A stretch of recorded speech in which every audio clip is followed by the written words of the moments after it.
Hello दोस्तों, welcome to main point study. So आज हम करने वाले हैं चैप्टर नंबर 1 क्लास 10th की लोकतांत्रिक राजनीति का, जिसका नाम है सत्ता की साझेदारी, और हम करने वाले हैं उसके मल्टीपल चॉइस क्वेश्चन। ठीक है, आपको पता ही है कि एमसीक्यू करना कितना ज़्यादा इंपॉर्टेंट हो गया है। और अगर आपको अपने फर्स्ट टर्म में फुल मार्क्स चाहिए तो सिंपल सा फंडा है, जो जो चैप्टर आ रहे हैं 100 से ज़्यादा एमसीक्यू कर लो। हो ही नहीं सकता कि उस चैप्टर के अंदर से कोई क्वेश्चन आए और आप छोड़ के आओ। बट एक कंडीशन है कि वो क्वेश्चन हर टाइप के होने चाहिए, सिर्फ एमसीक्यू नहीं होने चाहिए, उसमें फिलिंग द ब्लैंक्स भी होने चाहिए, और सबसे इंपॉर्टेंट असर्शन और रीज़न होने चाहिए। और उसी में बच्चों को बहुत ज़्यादा दिक्कत आती है। ठीक है, ये बात मेरे को कैसे पता चली? क्योंकि मैं कम्युनिटी टैब पे बहुत सारे क्वेश्चन एमसीक्यू के डालता रहता हूँ, और मैक्सिमम बच्चे असर्शन और रीजन वाला क्वेश्चन गलत कर रहे हैं। और एक नहीं, बिल्कुल बहुत सारे बच्चे असर्शन और रीजन वाला क्वेश्चन गलत कर रहे हैं। ठीक है, तो देखो, मैंने वैसे अलग से वीडियो भी बना रखी है कि आप असर्शन और रीजन के क्वेश्चन कैसे सॉल्व कर सकते हो। और मैं आपको बता दूं, इस पीडीएफ के अंदर भी मैंने आपको असर्शन और रीजन के क्वेश्चन दिए हैं। ये देखो, जैसे कि आप देख सकते हो, दिखाता हूँ मैं आपको जस्ट अ सेकेंड, क्योंकि बहुत सारे क्वेश्चन हैं तो नीचे करूँगा तो बहुत ज़्यादा नीचे हो जाता है। ये देखो, ये सारे अभिकथन वाले और तर्क वाले क्वेश्चन हैं। ये देखो, ये सारे के सारे अभिकथन और तर्क वाले क्वेश्चन हैं। ठीक है, और बहुत ज़्यादा अच्छे लेवल के बनाए, बहुत ज़्यादा टफ लेवल बनाया, झूठ नहीं बोलूँगा आपसे, सिर्फ इसलिए ताकि आपको ये पता चल जाए कि असर्शन और रीज़न को अच्छे से कैसे करते हैं। ओके, तो चलो जी शुरू करते हैं। बट उससे पहले मैं बता दूं यार, हमारा एक दूसरा भी चैनल है मेन पॉइंट टेक करके।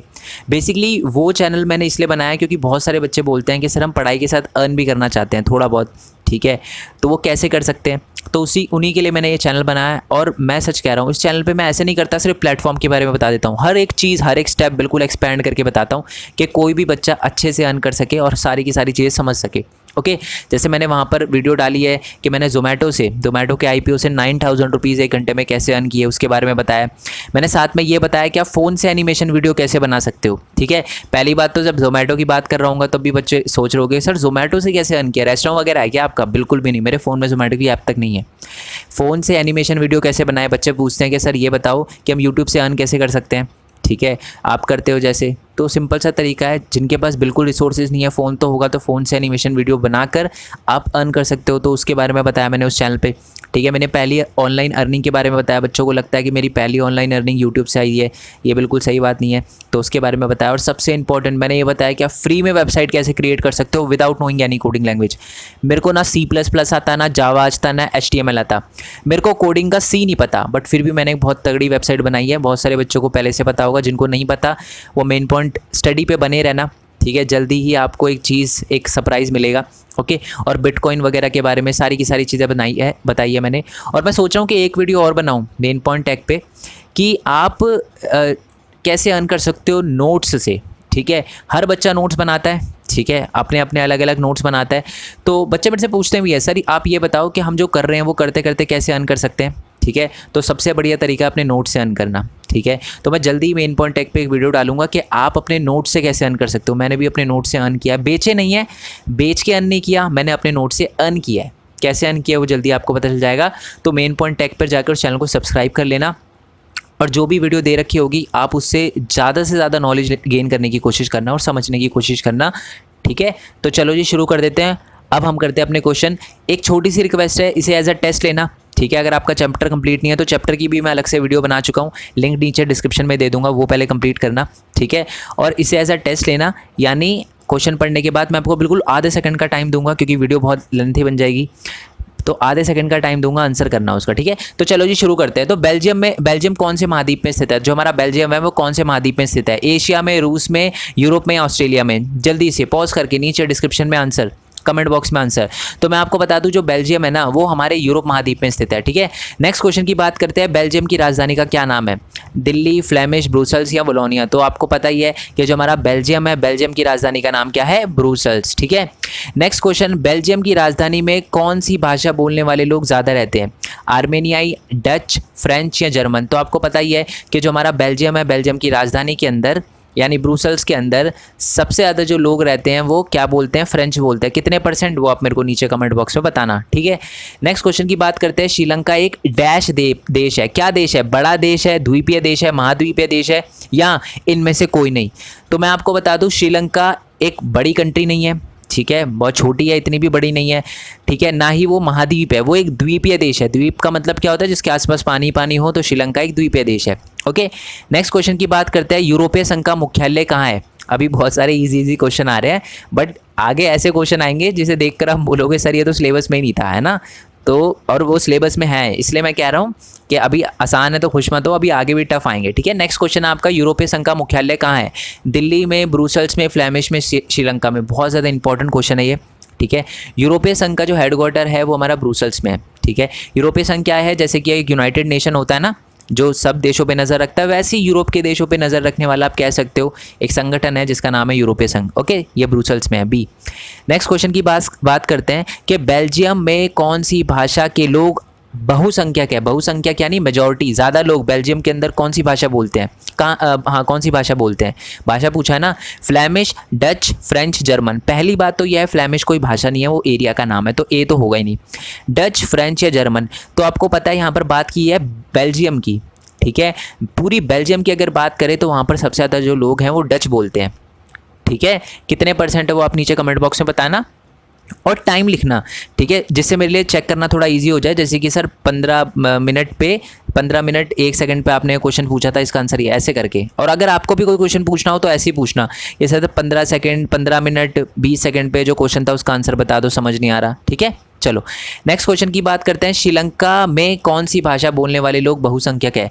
तो मैं आपको बता दूं, श्रीलंका में जो ज़्यादातर लोग लैंग्वेज बोलते हैं वो है हमारी सिंहली लैंग्वेज, ठीक है, सिंहली भाषा है।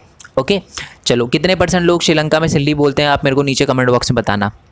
नेक्स्ट क्वेश्चन की बात करते हैं, श्रीलंका किस वर्ष स्वतंत्र हुआ, मतलब आज़ाद कब हुआ? तो 1998, 1992, 1948 या 1949? तो मैं आपको बता दूं, श्रीलंका भारत के 1 साल बाद यानी 1948 में आज़ाद हुआ था, ठीक है।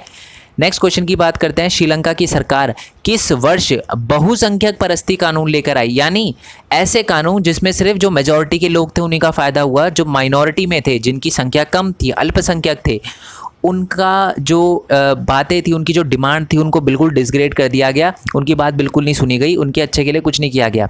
तो ये कानून कब लेकर आई थी? तो मैं आपको बता दूं, जो श्रीलंका की सरकार थी वो ऐसा कानून लेकर आई थी 1956 में, ठीक है। बेसिकली उसमें उन्होंने क्या किया था कि जो बड़े बड़े यूनिवर्सिटी और जॉब में जो है, जो सिंहली लैंग्वेज यानी जो जिनकी मेजॉरिटी थी श्रीलंका में, उन्हीं को जॉब वगैरह देने के लिए किया गया। साथ ही में जो बुद्ध धर्म था, ठीक है, क्योंकि जो सिंहली थे ज़्यादातर बुद्ध धर्म को मानते थे, तो उसका प्रसार किया गया। और साथ ही में सिंहली को एक ऑफिशियल लैंग्वेज बना दिया गया श्रीलंका का, तो जिससे जो तमिल लोग थे उनको बहुत बुरा लगा। तो ये 1956 में आया था। नेक्स्ट क्वेश्चन की बात करते हैं, 1970 से 1993 के बीच में बेल्जियम की सरकार ने अपने संविधान में डैश बार संशोधन किए जिससे सभी लोग साथ रह सके। कितनी बार संशोधन किए? 4 बार संशोधन किए। चैप्टर नंबर 2 में भी ये क्वेश्चन आएगा आपके, ठीक है। चलो नेक्स्ट क्वेश्चन की बात करते हैं, बेल्जियम में तीसरे प्रकार की सरकार लाई गई जिसे डैश सरकार कहा जाता है। क्या सरकार कहा जाता है? राज्य सरकार, बेल्जियम सरकार, सामुदायिक सरकार या इनमें से कोई नहीं? तो आपको पता है कि जो बेल्जियम में पहले से ही राज्य और केंद्र सरकार थी, तो एक और टाइप की सरकार लाई गई जिसे बोला गया सामुदायिक सरकार, ठीक है। अगर मैं ज़्यादा तेज़ बोल रहा हूँ तो आप सेटिंग में जाके स्पीड मेरी स्लो कर लेना, ठीक है। और अगर किसी क्वेश्चन में दिक्कत आए तो मैं बता ही चुका हूँ, आप पूछ सकते हो टाइम बता के। ओके, नेक्स्ट क्वेश्चन की बात करते हैं, सत्ता की डैश लोकतंत्र की आत्मा है। क्या? सत्ता की दावेदारी, सरकार, साझेदारी या रावेदारी? तो सत्ता की साझेदारी, साझेदारी का मतलब बांटना, डिस्ट्रीब्यूशन। तो सत्ता को बांटना, पावर को बांटना लोकतंत्र की आत्मा, यानी हर लोकतांत्रिक देश में सत्ता का बटा होना बहुत ज़रूरी होता है, ठीक है। चलो जी, नेक्स्ट क्वेश्चन की बात करते हैं। नेक्स्ट क्वेश्चन है हमारा कि सत्ता का बंटवारा ठीक है क्योंकि इसे विभिन्न डैशों के बीच में टकराव की आकांक्षा कम हो जाती है। किन के बीच में टकराव की आकांक्षा कम हो जाती है? समुदायों के बीच में, ठीक है। समुदाय आएगा, लोग नहीं आएगा। कुछ लोग सोचोगे कि लोग आएगा, लोग नहीं है दोस्त। बात क्या होती है कि सत्ता का बंटवारा बेसिकली हर कम्युनिटी में होता है। जैसे कि अगर हम श्रीलंका की बात करें तो सिंहली भाषा बोलने वाले लोग और जो तमिल भाषा है, तो वो दोनों अलग अलग समुदाय के थे। तो अगर वहाँ पर सत्ता का बंटवारा हो जाता तो उनमें क्या होता, लड़ाई झगड़ा नहीं होता, टकराव नहीं होता। बट सत्ता का बंटवारा नहीं किया गया, इसलिए फिर गृह युद्ध शुरू हो गया था वहाँ पर। नेक्स्ट क्वेश्चन की बात करते हैं, बेल्जियम में सामुदायिक सरकार का चुनाव कौन करता है? केवल एक भाषा समुदाय से संबंधित लोग, बेल्जियम के नेता द्वारा किया जाता है, पूरे देश के नागरिक वोट देकर करते हैं, या बेल्जियम के समुदाय के नेता करते हैं? तो जब सामुदायिक सरकार चुनी जाती है ना बेल्जियम के अंदर, तो मैं आपको बता दूं, जो एक भाषा बोलने वाले लोग हैं ना वही अपने सामुदायिक सरकार को चुनते हैं। यानी फ्रेंच भाषा बोलने वाले लोग फ्रेंच सामुदायिक सरकार को चुनेंगे, डच भाषा बोलने वाले लोग डच सामुदायिक सरकार को चुनेंगे, ठीक है जी। ओके, तो इसका ए होगा। चलो देखो, बहुत सारे बच्चे बेल्जियम के सामुदायिक नेता नहीं चुनते, सारे लोग वोट देकर चुनते हैं जो उस समुदाय के, ठीक है। तो इसका आंसर ये होगा। नेक्स्ट क्वेश्चन की बात करते हैं कि इनमें से कौन सा सत्ता की साझेदारी का रूप नहीं है, ठीक है। तो सत्ता का क्षैतिज वितरण, ये क्षैतिज थोड़ा ढंग से नहीं लिखा हुआ, टाइप नहीं होता यार इसमें, समझ लो, हिंदी में ढंग से टाइप नहीं होता इसमें, तो इसलिए तो क्षैतिज वितरण ये होता है, ठीक है। जब अलग अलग अंगों में, सरकार के अलग अलग अंगों में पावर को बांट दिया जाता है तो इसे ही कहते हैं हम क्षैतिज वितरण। आगे इसका क्वेश्चन आएगा, बट मैंने पहले ही बता दिया ताकि आप आंसर कर पाओ। कार्यपालिका, विधायिका और न्यायपालिका में जब पावर को बांटा जाता है, तो यानी ये तो नहीं है, ठीक है। ये तो सत्ता की साझेदारी का रूप है, बट हमसे पूछा नहीं है। तो बी की बात करते हैं, सत्ता विभिन्न स्तरों पर, सत्ता का विभिन्न स्तरों पर बंटवारा, ये भी है, ठीक है। जैसे केंद्र सरकार, राज्य सरकार, फिर क्षेत्रीय सरकार, तो ये भी है। तीसरा सामुदायिक सरकार, बिल्कुल सही है, सामुदायिक सरकार बनाकर भी हम सत्ता की साझेदारी करते हैं, तो ये भी नहीं है, ठीक है। तो इसका आंसर क्या होगा, इनमें से कोई नहीं। क्यों? क्योंकि तीनों की तीनों सत्ता की साझेदारी का रूप है, ठीक है। नेक्स्ट क्वेश्चन की बात करते हैं, बड़ा क्वेश्चन है ये कि बेल्जियम और श्रीलंका की सत्ता की साझेदारी की व्यवस्था के निम्नलिखित बयानों पर विचार करें, ठीक है। पॉइंट दे रखे, इन्हें पढ़े और इन कथनों में से गलत कथन का चयन करें, जो गलत है वो बताना है आपको, ठीक है। चलो पहला पॉइंट पढ़ते हैं कि बेल्जियम में डच भाषी बहुसंख्यक ने फ्रेंच भाषी अल्पसंख्यकों पर अपना प्रभुत्व जमाना शुरू कर दिया। क्या ये बात सही है? ये बात गलत है। क्यों? हाँ, ये बात सही है कि डच जो थे वो बहुसंख्यक थे पूरे बेल्जियम के अंदर, बट एक्चुअल में बहुसंख्यक होने का उनका कोई फ़ायदा नहीं हो रहा था। क्यों? क्योंकि जो बेल्जियम की राजधानी थी ना हमारी, ब्रुसेल्स, वहाँ पर फ्रेंच ज़्यादा थे और वो सिर्फ अपने लिए ही कानून बनाते थे और अपना ही फ़ायदा करते थे, अपनी ही कम्युनिटी के लोगों का, ठीक है। तो एक्चुअल में डच भाषी बहुसंख्यक नहीं दबा रहे थे, अपना प्रभुत्व नहीं जमाना चाह रहे थे। जो फ्रेंच भाषी लोग हैं वो अपना प्रभुत्व जमाना शुरू कर दिया था उन्होंने। तो यानी पहली ही लाइन गलत है, ये पहला ही पॉइंट गलत है, ठीक है। देखो वैसे तो मैं आपको बताऊंगा कि पहला पॉइंट देखो गलत निकल गया हमारा, इसमें लिखा था गलत का चयन करें, बट मैं आपको बोलूँगा सारे पॉइंट हमेशा पढ़ना एग्जाम में, ठीक है। क्यों? क्योंकि कभी लिखा होता है, कभी कभार ये मान लो एक गलत है, क्या पता चारों ही गलत हो और नीचे ऑप्शन में लिख रखा हो कि सारे के सारे गलत हैं, तो वो आंसर होगा। तो इसलिए ऑप्शन सारे पढ़ने हैं, डोंट बी ओवर स्मार्ट दोस्त, ठीक है। आई होप ये बात आपको अच्छे समझ आ गई हो। नेक्स्ट क्वेश्चन की बात करते हैं कि जातीय शब्द का क्या अर्थ है ना। विभिन्न धर्म, साझा संस्कृति पर सामाजिक विभाजन, विपरीत समूह के बीच में एक हिंसक संघर्ष या लाभ और हानि की सावधानी पूर्वक गणना। तो जातीय का मतलब क्या होता है? साझा संस्कृति पर सामाजिक विभाजन, यानी एक संस्कृति समान है, कल्चर समान है, बट अलग अलग उसमें बटे हुए हैं, कल्चर में बटे हुए हैं, ठीक है। अलग अलग उसमें सामाजिक विभाजन हो रखा है, इसी को कहते हैं हम जाति। जैसे कि मैं आपको समझाता हूँ, जैसे कि भारत के अंदर कल्चर हमारा सेम है, संस्कृति हम सबकी सेम है, ठीक है, बट हमारी आप कह सकते हो कि सामाजिक विभाजन हो रखा है थोड़ा थोड़ा। कैसे? जैसे कि लैंग्वेज के बेसिस पर मैं हिंदी स्पीकिंग हूँ, ठीक है। कोई साउथ से होगा तो वो तमिल स्पीकिंग हो सकता है, कन्नड़ा स्पीकिंग हो सकता है, कोई गुजराती हो सकता है, बंगाली हो सकता है। मतलब हमारा कल्चर सेम है बट उसी में डिवीजन हो रखा है, तो ये बी, उसी का मतलब होता है जातीय। चलो नेक्स्ट क्वेश्चन पे आते हैं कि सत्ता का बंटवारा ठीक है क्योंकि इससे डैश कम होता है। क्या कम होता है? देशों के बीच में टकराव, दो लोगों के बीच में टकराव, विभिन्न समुदायों के बीच में टकराव की आकांक्षा कम होती है। इनमें से कोई नहीं। तो अभी अभी ऊपर भी हमने इससे रिलेटेड क्वेश्चन देखा था कि जो सत्ता का बंटवारा है वो ठीक है। क्यों? क्योंकि इससे क्या होता है, विभिन्न समुदायों के बीच में टकरावों की आकांक्षा कम होती है। अच्छा, मैं एक और बात बता दूं दोस्त, मैंने सिर्फ इस चैप्टर के नहीं, मैं पूरी एसएसटी के और साइंस के भी इंग्लिश मीडियम वाले बच्चों के लिए मैं जो एमसीक्यू है 100 एमसीक्यू उसकी वीडियो बना चुका हूँ। लिंक आपको नीचे डिस्क्रिप्शन में मिल जाएगा। साइंस की प्लेलिस्ट पे क्लिक करोगे तो जो जो चैप्टर मैंने जिन चैप्टर के एमसीक्यू अपलोड किया वो आपके सामने आ जाएंगे। बहुत ज़्यादा इंपॉर्टेंट है, बुक की एक एक लाइन रीड करके मैंने वो एमसीक्यू बनाया है। अगर आपने वो कर लिए तो हो ही नहीं सकता कि आप छोड़ के आ जाओ कोई भी क्वेश्चन, ठीक है। और वैसे इतिहास के साथ, सामाजिक विज्ञान के साथ इंग्लिश मीडियम, हिंदी मीडियम, ठीक है। तो अगर आपका मतलब हिंदी मीडियम है या इंग्लिश मीडियम है, अगर आपका कोई दोस्त है इंग्लिश मीडियम वाला तो उसको भी आप सेंड कर सकते हो, ठीक है। चलो नेक्स्ट क्वेश्चन की बात करते हैं। जिस सरकार में सत्ता विभाजन स्तरों पर विभाजित होती है, यानी सत्ता जो है विभिन्न स्तरों पर विभाजित होती है, तो उसे क्या कहते हैं? केंद्र सरकार, राज्य सरकार, क्षेत्रीय सरकार या इनमें से कोई नहीं? एक्चुअल में इसका आंसर है इनमें से कोई नहीं, ठीक है। क्यों? क्योंकि संघीय सरकार कहते हैं उसको, ठीक है। जब जो पावर है वो अलग अलग स्तरों पर बटी गई होती है, जैसे भारत, आप क्या कहोगे कि भारत में संघीय सरकार व्यवस्था है, ठीक है, यानी अलग अलग स्तर पे सरकार बटी हुई है। केंद्र सरकार तो एक पार्ट है, राज्य सरकार तो एक पार्ट है, क्षेत्रीय सरकार तो एक पार्ट है हमारे संघीय सरकार का। ठीक है, चलो जी नेक्स्ट क्वेश्चन पे आते हैं। सत्ता की साझेदारी डैश है, क्या है? लोकतंत्र की आत्मा है, शक्तिशाली लोगों के बीच शक्तियों का प्रतिकरण है, चेक और बैलेंस की प्रणाली है, या संतुलन शक्ति का एक प्रकार है। सबसे बढ़िया पॉइंट ए ही है, बाकी का कोई लेना देना है नहीं। ये मतलब सत्ता की साझेदारी चेक एंड बैलेंस, इसको आएगा ये चेक एंड बैलेंस वाला, ये आपको पता होना चाहिए। जो हमारा क्षैतिज वितरण है ना, ठीक है, सत्ता की साझेदारी का। अगर मेरी बात आपको समझ नहीं आ रही ना दोस्त, आपको चैप्टर दोबारा करने की ज़रूरत है। एक एक वर्ड एक एक लाइन मैंने अच्छे से समझाइए, और वो भी हैंड रिटन नोट्स के साथ, तो वहाँ पर आप जाके चैप्टर समझ सकते हो। ठीक है, वैसे बहुत ईजी क्वेश्चन है ये, जिन्होंने मेरी वो वीडियो देखी होगी ना चैप्टर की एक्सप्लेनेशन वाली, उनके लिए कुछ भी नहीं होंगे क्वेश्चन। ओके, तो इसका आंसर है ए। नेक्स्ट क्वेश्चन की बात करते हैं। श्रीलंका में डैश भाषा के लोग बहुसंख्यक हैं, कौन सी भाषा बोलने वाले लोग ज़्यादा रहते हैं श्रीलंका में? सिंहली भाषा लोग बोलने वाले लोग ज़्यादा रहते हैं। ठीक है, चलो नेक्स्ट है, श्रीलंका ने सत्ता का बंटवारा नहीं किया, जिसकी वजह से श्रीलंका डैश की चपेट में आ गया। किसके? गृह युद्ध की चपेट में आ गया, खुशियों की चपेट में आ गया, तख्ता पलट की चपेट में आ गया, इनमें से कोई नहीं। तो मैं आपको बता दूं, श्रीलंका में जो है उन्होंने सत्ता का बंटवारा नहीं किया श्रीलंका की सरकार ने, तो इसी वजह से क्या हुआ, श्रीलंका जो था वो गृह युद्ध की चपेट में आ गया।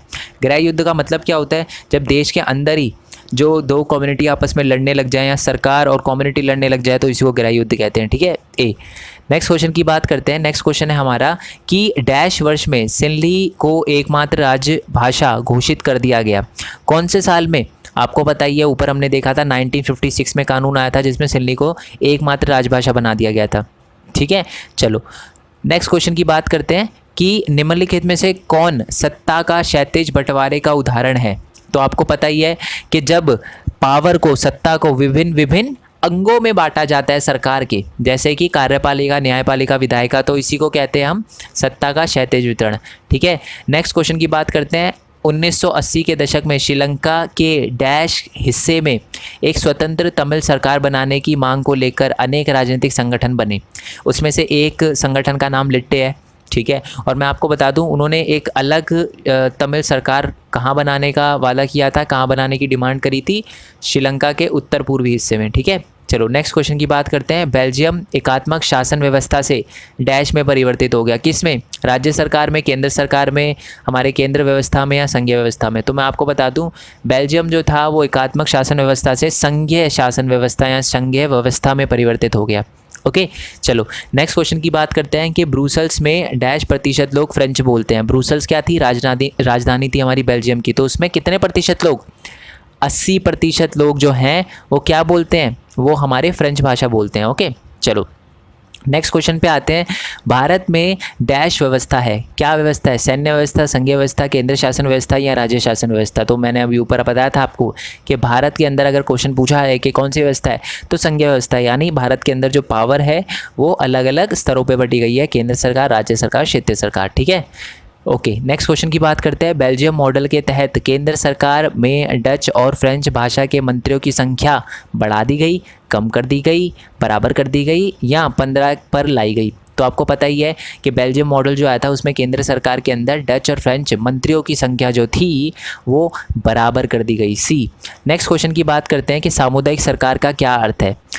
सामुदायिक सरकार का काम क्या होता है और मतलब क्या होता है सामुदायिक सरकार का? विकास के संबंध में सरकार की शक्तियाँ, मतलब वो सरकार जो विकास के लिए कानून वगैरह, काम वगैरह करती है, या वो सरकार जो समुदाय के लिए कानून बनाने के संबंध में सरकार की शक्तियाँ, मतलब ऐसी सरकार जो वो क्या करती हो कि हर समुदाय के लिए कानून बनाती हो, या तीसरा पॉइंट, वो सरकार जो किसी पर्टिकुलर जो समुदाय है उसके सांस्कृतिक, शैक्षिक और जो भाषा संबंधी मुद्दे हैं उस पर कानून बनाती हो, या वो सरकार जो सभी समुदाय के हितों की रक्षा के लिए एक विशेष अधिकार प्राप्त हो। तो इसका आंसर है सी, सामुदायिक सरकार। आपको पता है बेल्जियम में भी थी, ठीक है, और और बेल्जियम में वो क्या काम करती है? बेसिकली फ्रेंच जो हमारी सामुदायिक सरकार है वो फ्रेंच भाषा से रिलेटेड संस्कृति, उसके शैक्षिक, भाषा, ये सारे के सारे मुद्दों को देखती है। तो इसका आंसर है सी। ओके, चलो नेक्स्ट क्वेश्चन की बात करते हैं कि सत्ता साझा करना वांछनीय है। साझा मतलब सत्ता की साझेदारी करना वांछनीय है क्योंकि इससे मदद मिलती है। किस चीज़ में मदद मिलती है? सरकार पर दबाव डालने में, संघर्ष की संभावना को कम करने में, लोगों में जागरूकता पैदा करने में, या मतदाताओं का प्रतिशत बढ़ाने में। तो संघर्ष की संभावना कम करने के लिए, लड़ाई झगड़ा कम होता है अगर हम सत्ता का बंटवारा कर देते हैं। तो श्रीलंका का केस देख लेते हैं हम, अगर वो कर देता सत्ता का बंटवारा तो वहाँ खून खराबा नहीं होता। नेक्स्ट क्वेश्चन की बात करते हैं कि बेल्जियम में डच भाषी लोग डैश हैं, कितने प्रतिशत है बेल्जियम में डच भाषी लोग? 59%। ब्रूसेल्स नहीं पूछा आपसे, आपसे बेल्जियम पूछा है, पूरे बेल्जियम में 59% है। ऊपर हमने क्वेश्चन देखा था जहां मैंने बोला था कि आप बताना कितने परसेंट है। ओके, नेक्स्ट क्वेश्चन की बात करते हैं, निम्नलिखित में से कौन सी विशेषताएं भारतीय और बेल्जियम में सत्ता साझाकरण की व्यवस्था के लिए समान है? विभिन्न स्तरों पर सत्ता का या सरकारों के बीच सत्ता का बंटवारा बिल्कुल भारत में भी होता है, हमारे बेल्जियम में भी होता है, विभिन्न स्तरों पर, यानी केंद्र राज्य सरकार में बटी हुई है पावर। बी पॉइंट की बात करें तो सत्ता का बंटवारा सरकार के विभिन्न अंगों के बीच में होता है, बिल्कुल सही बात है, बेल्जियम में भी होता है, भारत में भी होता है, कार्यपालिका, न्यायपालिका, विधायिका। सी की बात करते हैं कि शक्ति विभिन्न सामाजिक समूहों के बीच में साझा की जाती है, ये बात भी सही है, ठीक है। बेशक भारत के अंदर सामुदायिक सरकार नहीं है, ठीक है, बट यहाँ पर भी अलग अलग समूहों के लिए अलग अलग टाइप का एक संगठन होता है, ठीक है। जैसे कि मुस्लिम के लिए होता है मुस्लिम लॉ बोर्ड होता है, ठीक है, वक्र बोर्ड होता है, ठीक है। मैं अगर गलत हूँ, कोई बच्चा मेरे को करेक्ट कर सकता है इस मामले में, बट हाँ होता है, नाम मैं गलत ले सकता हूँ बट होते हैं, ठीक है। वैसे ही अलग अलग धर्मों में होते हैं, ठीक है, मेरे ख्याल हिंदू में भी होते हैं, ठीक है, सिखों में भी होते हैं, सब धर्मों में होते हैं बेसिकली इंडिया के। मतलब सामुदायिक सरकार तो नहीं है ऐसे, बेसिकली कानून बनाने का तो राइट नहीं है उनके पास, बट वो हितों के लिए कार्य करती है, तो दोनों में ही है ये। अब बात करते हैं फोर्थ पॉइंट की कि शक्ति विभिन्न दलों के बीच साझा की जाती है और प्रतिस्पर्धा का रूप लेती है, बिल्कुल सही बात है, यहाँ पर भी अलग अलग टाइप की पॉलिटिकल पार्टी है। तो अभी तक हमें क्या समझ आया, चारों पॉइंट भी सही है, तो इसका आंसर क्या है? ABCD, यानी ये वाला, ठीक है। चलो नेक्स्ट पॉइंट की बात करते हैं, श्रीलंका में भारत तमिलों की संख्या डैश थी, कितनी थी? 5%, ठीक है, जो भारत से गए थे, क्योंकि भारत और तमिलनाडु के बीच में, भारत और श्रीलंका के बीच में, ठीक है, बहुत ज़्यादा डिस्टेंस नहीं है, तो बहुत सारे लोग श्रीलंका जाकर बस गए और फिर वहीं के हो गए, ठीक है। चलो नेक्स्ट क्वेश्चन की बात करते हैं, श्रीलंका का नाम पहले डैश था, क्या था? लंका था, सिलोन था, द्वीपीय देश था, इनमें से कोई नहीं। तो मैं आपको बता दूं श्रीलंका का पहले नाम जो था वो सिलोन था। ओके, नेक्स्ट क्वेश्चन की बात करते हैं कि सत्ता के बंटवारे से निपटने में लोकतंत्र के बारे में निम्नलिखित में से कौन सा कथन सही नहीं है, गलत बताना है, ठीक है। तो लोग सभी राजनीतिक शक्ति का स्रोत है, ये बात सही है, गलत नहीं है ये, तो ये पॉइंट नहीं हो सकता, ठीक है। एक लोकतंत्र में लोग स्वशासन की संस्थाओं के माध्यम से खुद पर शासन करते हैं, बात सही है, हम में से नेता चुने जाते हैं और वो फिर हम पे शासन करते हैं। लोकतंत्र में समाज में मौजूद विविध समूहों और विचारों को उचित सम्मान दिया जाता है, बिल्कुल लोकतंत्र में सबको रिस्पेक्ट दी जाती है। नेक्स्ट पॉइंट है, लोकतंत्र में यदि निर्णय लेने की शक्ति बिखरी हुई है तो त्वरित निर्णय यानी तेज निर्णय लेना और उन्हें लागू करना संभव नहीं होता, मुश्किल होता है बट संभव नहीं होता, ये तो गलत लिखा हुआ है, असंभव तो नहीं है, होता है बट हाँ थोड़ा टाइम लगता है, बट असंभव नहीं है, तो यानी डी पॉइंट हमारा गलत है। ओके, नेक्स्ट पॉइंट की बात करते हैं, श्रीलंका का नाम जो था वो कब श्रीलंका पड़ा? पहले मैंने आपको बताया था श्रीलंका का नाम सिलोन था, तो 1972 में इसका नाम क्या पड़ गया? श्रीलंका पड़ गया, उससे पहले सिलोन था। नेक्स्ट क्वेश्चन की बात करते हैं कि श्रीलंका पर पहले डैश का राज था, भारत का, ब्रिटिश का, इंडोनेशिया का, इनमें से कोई नहीं, तो इसका आंसर है ब्रिटिश का राज था, ठीक है। चलो नेक्स्ट क्वेश्चन की बात करते हैं कि डैश एक विश्वास है कि बहुसंख्यक समुदाय को अल्पसंख्यक की इच्छाओं और ज़रूरतों की अवहेलना करके किसी तरह से देश पर शासन करने में सक्षम होना चाहिए। तो मैं आपको बता दूं, ये बेसिकली डेफिनेशन है किसकी? बहुसंख्यकवाद की, ठीक है। जो श्रीलंका की सरकार थी वो बहुसंख्यकवाद ही फैला रही थी, मतलब वो सिर्फ और सिर्फ श्रीलंका के जो हमारे सिन्हाला लोग हैं उन्हीं का भला करना चाह रही थी और बाकियों का भला नहीं करना चाह रही थी, तो इसका आंसर है बहुसंख्यकवाद। तो वो बहुसंख्यकवाद फैला रही थी, तो हम श्रीलंका की सरकार को बहुसंख्यकवाद कहेंगे। ओके, नेक्स्ट क्वेश्चन है कि श्रीलंका में गृह युद्ध का अंत डैश में हुआ, कब हुआ? 8 में, 9 में, 2010 में या 2002 में? तो मैं आपको बता दूं, श्रीलंका में जो गृह युद्ध चल रहा था उसका अंत जो हुआ था वो 2009 में हुआ था, क्योंकि लिट्टे जो कि एक ऑर्गेनाइजेशन था वहाँ पर जो तमिलों के लिए लड़ रहा था, वहाँ पर उनके जो लीडर थी उनकी डेथ हो गई थी, ठीक है। अब आप बताना कि उन लीडर का क्या नाम था? वैसे तो आपकी बुक से कोई लेना देना नहीं है, इस चैप्टर के अंदर बिल्कुल नहीं दे रखा, बट फिर भी अगर आप एक्स्ट्रा नॉलेज चाहते हो तो आप लिख सकते हो, अगर आप थोड़ा सर्च करोगे तो पता चल जाएगा, होमवर्क समझ लो ये मेरा, ठीक है। नेक्स्ट क्वेश्चन की बात करते हैं, डैश में आए कानून की मदद से श्रीलंका के विश्वविद्यालयों और सरकारी नौकरियों में सिंहली भाषा लोग को प्राथमिकता दी गई, ये भी पता ही है आपको। ये सारे कानून जो श्रीलंका की सरकार लेकर आई थी ना, बुरे बुरे, जिसमें तमिलों को नुकसान हुआ था, वो 1956 में 1956 में लेकर आई थी। नेक्स्ट क्वेश्चन की बात करते हैं। चेक एंड बैलेंस की प्रणाली एक और नाम है, चेक और बैलेंस की प्रणाली का एक और नाम है, क्या नाम है? विभिन्न सामाजिक समूहों के बीच सत्ता का बंटवारा। वैसे मैंने आपको बताया था, देखो चेक एंड बैलेंस का मतलब क्या होता है? दूसरे पर चेक रखना और पावर को बैलेंस करना। और ऐसे जो कोई भी संस्थान है, ये पता है ऐसा कब कर पाता है? जब उसके साथ का संस्थान उसके बराबर के लेवल का हो। जैसे कार्यपालिका, न्यायपालिका और विधायिका, ये तीनों है ना बराबर के लेवल पे है, ठीक है। तो बराबर के लेवल पे तो एक दूसरे पर चेक रखती है, और कोई एक गलत काम करता है तो दूसरा उसको रोकता है, ठीक है।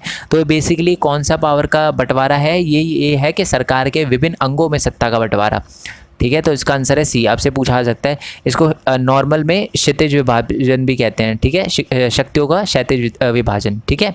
चलो नेक्स्ट क्वेश्चन की बात करते हैं। सत्ता के बंटवारे की व्याख्या के बारे में निम्नलिखित में से कौन सा कथन जो है वो सही है? सत्ता का बंटवारा केवल उन समाजों में आवश्यक है जिसमें धार्मिक, भाषा और जातीय विभाजन है।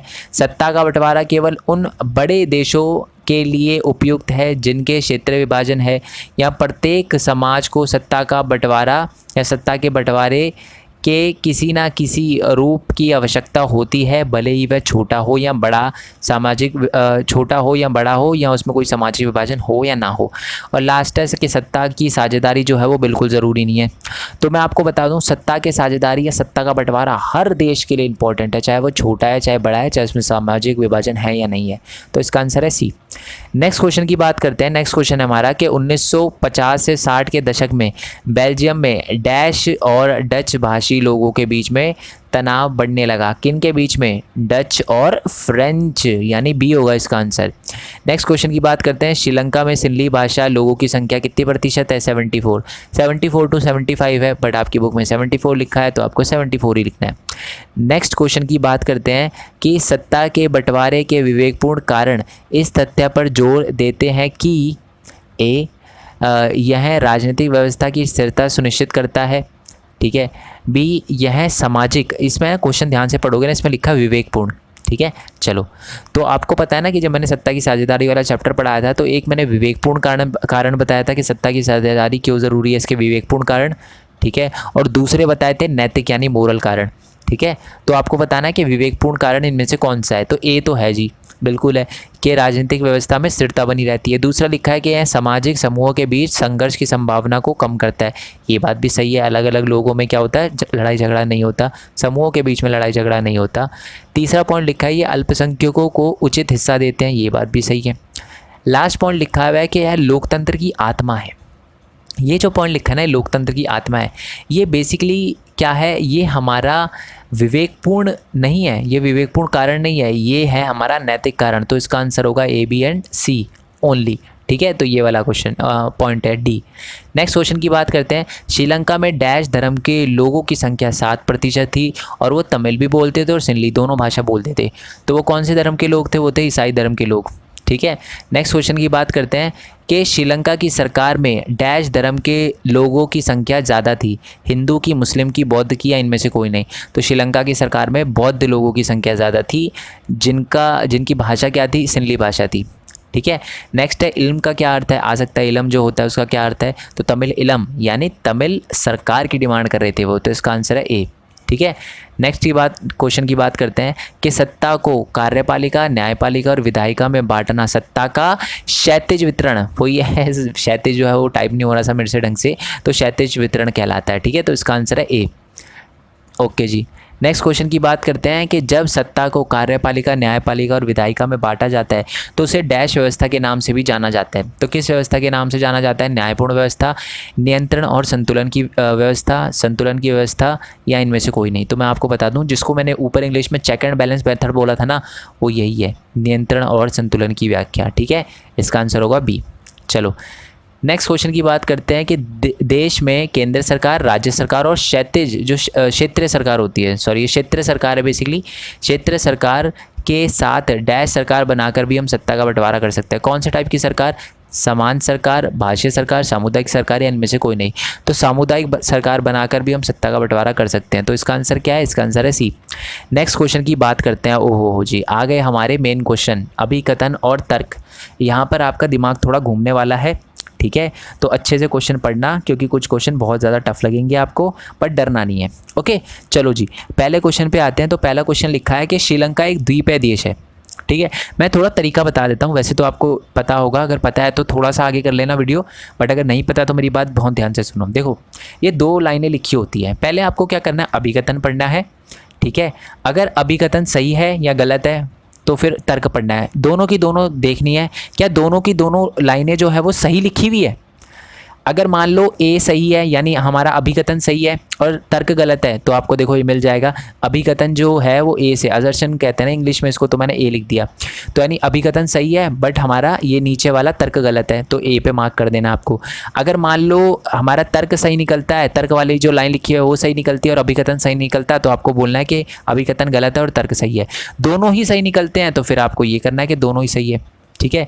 फिर आपको पता है क्या करना है? आपको ये देखना है कि दोनों ही सही है, बट क्या दोनों का आपस में कोई लेना देना है। अगर दोनों का आपस में कोई लेना देना है तो आपको करना है कि ए और बी जो है, ए और जो हमारा आर है वो दोनों सही है, ठीक है। और दोनों जो हमारा आर है यानी जो तर्क है वो असर्शन की यानी अभिकथन की अच्छे से व्याख्या करता है, ठीक है। नहीं तो फिर ई पे मार्क कर देना। चलो आते हैं पहले क्वेश्चन पे। श्रीलंका एक द्वीपीय देश है, क्या बात सही है? ये बात एकदम सही है, यानी अभिकथन तो हमारा सही हो गया। चलो जी, अब आते हैं नीचे वाले पॉइंट पे, तर्क पे। श्रीलंका और तमिलनाडु, तमिलनाडु भारत का पार्ट है ना, तो से कुछ दूरी पर है, क्या ये बात सही है? ये बात भी सही है। तमिलनाडु जो है और जो श्रीलंका है, भारत का जो तमिलनाडु और जो श्रीलंका, उसमें ज़्यादा डिस्टेंस नहीं है। तो यानी पहला पॉइंट भी सही है कि श्रीलंका एक द्वीपीय देश है, और सेकंड पॉइंट भी सही है कि श्रीलंका तमिलनाडु से कुछ ही दूरी पर है, ठीक है। तो दोनों की दोनों पॉइंट सही है, बट क्या इन दोनों का आपस में कोई लेना देना है? ये द्वीपीय देश है और श्रीलंका जो भारत से कुछ ही दूरी पे है, दोनों का आपस में कोई लेना देना नहीं लग रहा। आगे वाले क्वेश्चन में आपको पता चल जाएगा मैं किस टाइप के लेने देने की बात कर रहा हूँ, ठीक है। बट अभी दोनों सही है, बट दोनों का आपस में कोई लेना देना नहीं है।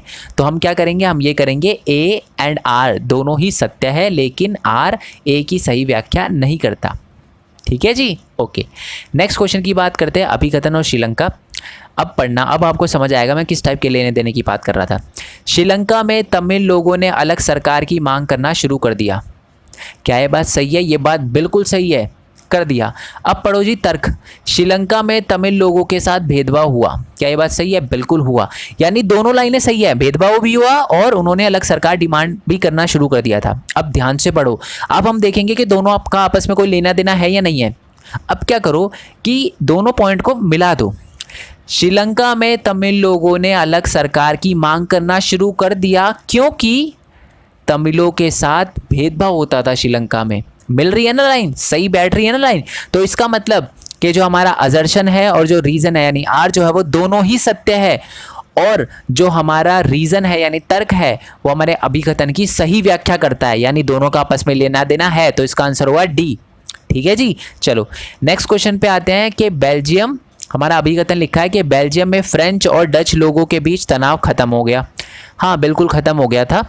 अब तर्क लिखा हुआ है बेल्जियम की सरकार ने सत्ता का बंटवारा किया, तो यानी दोनों अब सत्ता का बंटवारा किया, ये भी बात सही है, और उन दोनों के बीच में तनाव खत्म हो गया, ये भी बात सही है। अब दोनों को मिला के देखो, बेल्जियम में फ्रेंच और डच लोगों के बीच तनाव खत्म हो गया क्योंकि बेल्जियम की सरकार ने सत्ता का बंटवारा कर लिया, ठीक है। वो एकात्मक शासन व्यवस्था पे से संघीय शासन व्यवस्था में आ गया।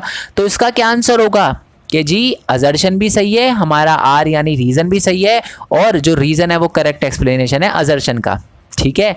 इंग्लिश में मैं बोल रहा हूँ, बट आई होप हिंदी में आप समझ गए हो कि ए और आर दोनों की दोनों जो लाइनें लिखी हुई है, असर्शन और अभिकथन और हमारा तर्क दोनों ही सही है, और जो हमारा तर्क है वो सही है, वो सही व्याख्या करता है हमारे किसकी? असर्शन की यानी अभिकथन की, ठीक है। चलो नेक्स्ट क्वेश्चन की बात करते हैं। नेक्स्ट क्वेश्चन लिखा हुआ है हमारा, अभिकथन लिखा हुआ है श्रीलंका 1948 में आज़ाद हुआ, ये बात सही है? बिल्कुल सही है। श्रीलंका को पहले सिलोन के नाम से जाना जाता था, ये भी सही है। दोनों लाइनें सही लिखी है, बट आपस में इनका कोई लेना देना है? बिल्कुल कोई लेना देना नहीं है। श्रीलंका 1948 में आज़ाद हुआ क्योंकि श्रीलंका का पहले नाम सिलोन था, क्या मतलब है जी इसका? नाम से क्या लेना देना आज़ादी का। तो यानी दोनों लाइनें सही है, बट दोनों का आपस में कोई लेना देना नहीं है। तो यानी ए और आर दोनों ही सत्य है, लेकिन आर जो है ए का सही व्याख्या नहीं करता। चलो नेक्स्ट क्वेश्चन पे आते हैं जी। नेक्स्ट क्वेश्चन है हमारा, श्रीलंका में बहुत लोगों की जान गई। सही बात है, बहुत लोग मारे गए थे। तर्क लिखा हुआ है कि श्रीलंका में गृह युद्ध हुआ। ये बात भी सही है, श्रीलंका में गृह युद्ध हुआ। अब दोनों को मिलाने की कोशिश करते हैं। श्रीलंका में बहुत लोगों की जान गई क्योंकि श्रीलंका में गृह युद्ध हुआ। बिल्कुल सही है, सही बैठ रहा है। तो यानी ए और आर दोनों ही सत्य है, और जो हमारा आर है वो हमारा तर्क जो है वो अभिकथन की सही व्याख्या करता है। ओके चलो जी नेक्स्ट क्वेश्चन पे आते हैं।